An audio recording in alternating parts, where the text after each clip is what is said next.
Welcome to the Business Spotlight Series. My name is Donna Kattmeyer, and I am the CEO and firm owner of Action Coach of Coastal Bend in beautiful South Texas, and I will be your host for today. I am very excited to have a special guest on our call today. His name is Raul Torres.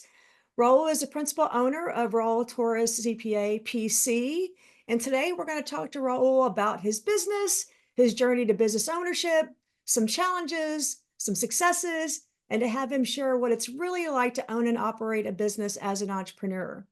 If this is your first time on the channel, please be sure to like and subscribe so that you get new notifications when we publish new content.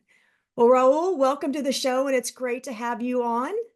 Donna, thank you so much for allowing me to participate in this series that you all do as a corporation to help fellow entrepreneurs find operating practices that can benefit them, scale their business, and be very successful. Learning from others. Fantastic. We're excited for you to be here. So let's go ahead and start about your journey. How you got started. What was that journey for you early on in the days to kind of get you where you are today? My journey started in '93. That's when I graduated with a bachelor's degree in December.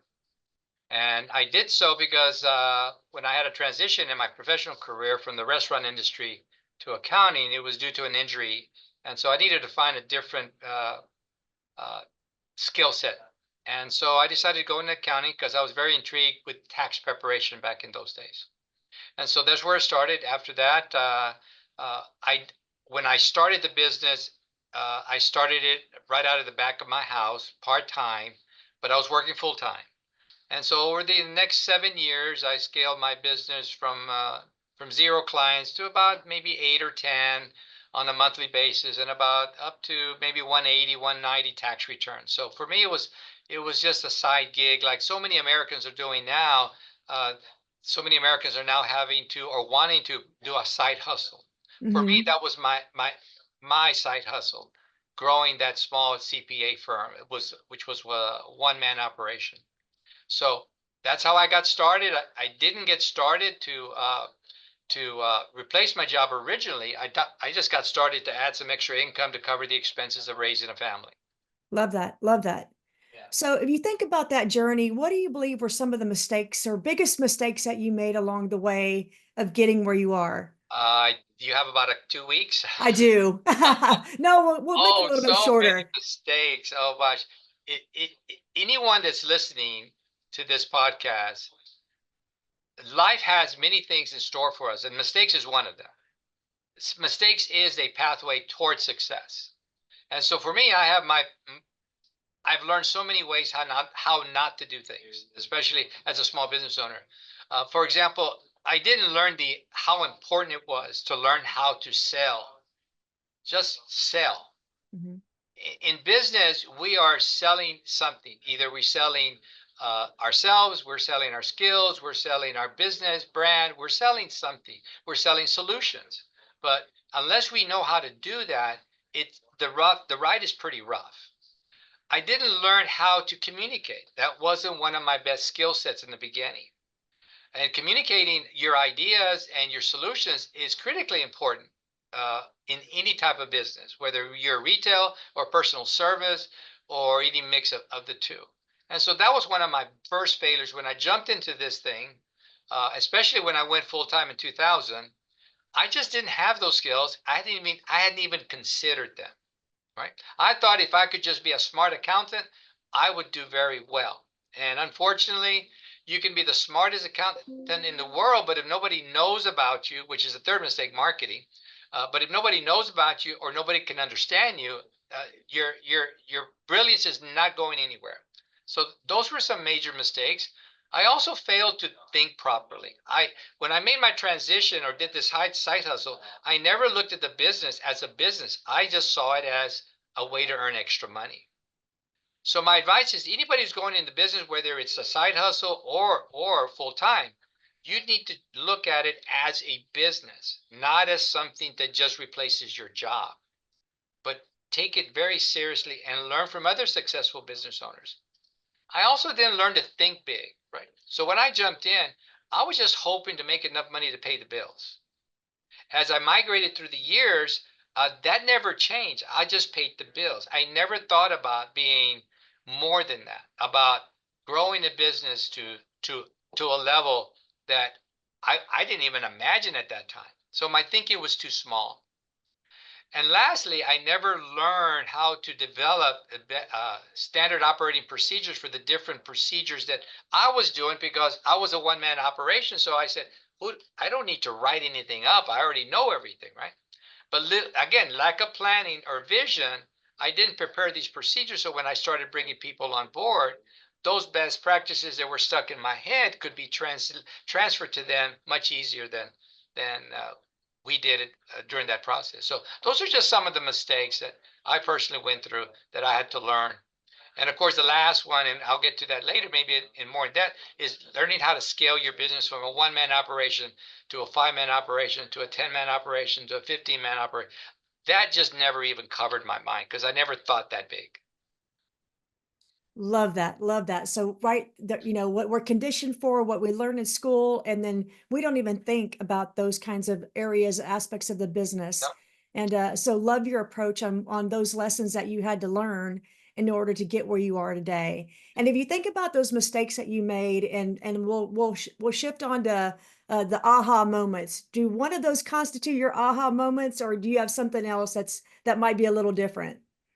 I think the biggest aha moment was when was about 2012, 2013. I had just run for office, a public office, and I had won, and then the ensuing office political season came around, and I lost that race. I took a step back, and I just said, I'm sick and tired that nothing changes. And little did I realize that the ability to change was always there. It was just my refusal to think differently. So that was my aha moment when I made a determination by God's grace to say, I'm sick and tired of being sick and tired. And so I need to change. And that's when the thinking started going in a different direction. I love the way you said that. We talk about the formula for change, and your dissatisfaction with the current state has to be greater than your resistance to change. Yeah. And you finally hit a moment where you said, I'm done. I'm sick and tired of being sick and tired. And it's at that point you're deciding, I've got to do something different. Yeah. And I had to just change my thinking. And so that started a new journey for me. And in that journey came all the other valuable lessons that many successful people have learned throughout their careers. And that's for the biggest one for me is how do you scale your business? How do you communicate the value in your business? You know, I grew up in a generation where a handshake was how we did business, right? Yeah, you Right. bet. And now we live in different times. I grew up in a time where my business was my community. But today, my business is the entire world, if I wanted to be. Mhm. It's a whole different perspective and a new way of thinking for many people who come from my generation 20, 30 years ago. And to being able to function in today's world economy is that unless we make those transitions, nothing changes because we're going to get left behind. And so those are some aha moments that came into my life. And boy, they were great. Best thing that ever happened to me. Love that. Well, we'll keep in line with trying to scale. So let's fast forward about 5 years. What are your aspirations related to this business? What do you foresee in the next 5 years? Opportunities. Opportunities are huge, especially in the accounting business. But I just met with a client who came in, uh, and he said his phone's been ringing off the wall all morning because of all his so-called clients that were just waiting to see who was going to win the presidential race. And now that Mr. Trump has won, his phone's been ringing off the wall with all these projects that were on hold, construction projects, that now they got the go ahead. And so now he's lining up all this work all morning long. So I think opportunities are going to be abound for almost every sector in our economy. But for me, I'm excited about the accounting, tax business, the planning side, the consulting, the advisory, only because as more people jump into the economy, and I foresee the gig worker and the small business entrepreneurial continue to expand greater than what it did during COVID. I just see a lot of opportunities for professionals like myself who can help those small business clients in ways that they don't know yet that they're going to need. Love that. Love that. I want you to think a little bit about success and your success and other success. And, when you think about the word success or the term success, who do you think of and why? For me, it's Jesus Christ. Jesus, when you study his life through the Gospels, you study that he overcame huge obstacles and opposition, huge. Yeah. And as I relate to my small business journey, as most people, we have to learn to overcome huge obstacles. Find a solution, find a way, either through it, over it, under it, but find a way to continue moving forward, right? Just like Rocky in the movie Rocky, he found a way to adapt for each different fight he got into to fit that particular moment. And Jesus, for me, overcame these huge obstacles. He was purpose driven, and I think most people, because we lack that proper thinking, we lose focus because we get lost in all the noise we hear in our world. And and Jesus filtered out all that negative stuff. The first thing I tell people is quit listening to your friends. They're not your best Yeah. consultants, right? So Yeah. Right. round it Right out, on. separate, get a new set of friends. Do what you need to stay on mission. And I quite often everything we do in our office is we have just like a military exercise. We're on mission. We know what our objectives are. We know what the operating procedures are, and let's execute them day in and day out, right? So for me, that's what he does for me. He shows me that anything can be done if you're willing to have the discipline and commitment to the standards that which you want to believe in or support. And so for me, that's who I think of, and that Fantastic. inspires me. Fantastic. Fantastic. What do you believe differentiates your firm from others? Gosh, that's a great question. I, I've always seen myself as unique, and I'll give you an example. In 1993, Windows was just launched, and so at that time there wasn't very much e-filing going on. And if I remember correctly, I was I was an I adopted that right off the bat, e-filing a tax return, and and uh, and I was told by fellow peers that say, man, they would say, you can't do that. You're transferring the personal information. You're going to get in trouble, blah, blah, blah, right? But I kept e-filing. Then I remember in 96, 97, I became officially licensed with HD Vats Investments as a financial advisor. And again, my friends would say, "Man, you're going to jail. CPAs aren't allowed to get paid commissions, blah blah blah blah," and they just swore that I'm in trouble, right? So I did that, and of course now everybody does that. Every CPA firm has a financial advisor. So I was doing that back in the middle to late 90s. All right. So as I've gone through my professional career, I've always done things that didn't fit the mold. Here's something weird. How about a CPA firm that doesn't mandate overtime hours during tax season? That's unique. That is very unique. And Yes. that's been our practice from day one. We do not want to run an office where the standard is everybody expected to be on board 60, 50, 60 hours, 70 hours a Hmm. week through tax season. All hands on deck. No, let's find a better way. And we have been able to find a better way because we believe in quality of life. We believe in family. Family matters. And so even though it's tax season, as some people say, we're not going to let tax season govern us. We're going to manage tax season. And so for us, I think that makes us unique as a CPA firm. When I compare other firms and what I hear from other people who work for other firms, we're definitely unique. We hired a young man some time ago, and he came over and he was very surprised with our practices. And he said, man, over there, I had to work overtime and I didn't get paid. We just had to wait there until our partner or my manager had to approve some. And sometimes it was an hour, sometimes 3 hours. He was 6, 7, 8, 9 o'clock at night. And I couldn't go home, blah, blah, blah, right? And to me, it's like, man, I felt sorry for this kid. But that was the standard. When my son went to go work and graduated, he would work 70, 80 hours a week it was great learning, right? Because he was a new guy, graduate working for this a larger firm. But what did they do with him at the end of that time? Thank you for your help. We no longer need you. But it looks great on a resume for them. So we just don't want to follow that model. We want to be the trendsetter. We want to be proactive in everything we do. And I think that's what makes us different. Love that. Love that. That is extremely unique because you never hear that. And so love that philosophy and what y'all have adopted in your firm. If you think about if you could do this all over again, what would you do differently or what would you do next? What would that look like? Wow. I don't know if I'd want to do anything differently because of all the things I've learned. But if that was no option, I would definitely go back to all the things that I think are key for any business. Learning how to communicate properly, learning how to sell, learning best operating procedures. So spend more time learning what other successful people are doing rather than figuring them out the hard way and learning those expensive lessons. I can tell you, my mistakes cost me hundreds of thousands of dollars over my career. They were very expensive mistakes, but I learned them well.